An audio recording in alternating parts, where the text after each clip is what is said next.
ഇപ്പോൾ സാധനങ്ങൾ വിറ്റാലും സർവീസസ് നൽകിയാലും GST ബാധകമായിട്ട് വരും.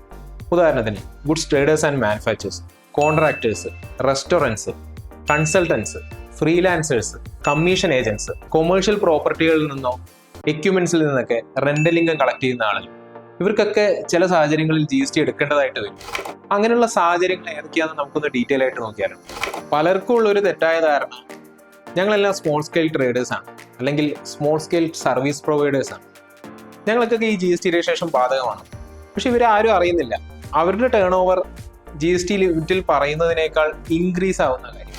ട്രേഡേഴ്സ്, മാനുഫാക്ചേഴ്സ്, റെസ്റ്റോറൻറ്റ് ബിസിനസ് നടത്തുന്ന ആളുകൾ, ഇവരുടെ എല്ലാം കാര്യം എടുത്തു നോക്കുകയാണെങ്കിൽ ആനുവൽ ടേൺ ഓവർ 40 ലക്ഷം കഴിഞ്ഞാൽ കമ്പൾസറി ആയി GST രജിസ്ട്രേഷൻ എടുത്തിട്ടുണ്ടാവണം. അതുപോലെ സർവീസ് പ്രൊവൈഡേഴ്സിന്റെ സാഹചര്യം വന്നാൽ 20 ലക്ഷം കഴിഞ്ഞാലാണ് GST രജിസ്ട്രേഷൻ എടുക്കേണ്ടത്. കേരളം അല്ലാത്ത ചില സ്പെഷ്യൽ കാറ്റഗറി സ്റ്റേറ്റ്സിൽ ഈ പറഞ്ഞ ടേൺ ഓവർ ലിമിറ്റ് കുറച്ച് കുറവായിരിക്കും.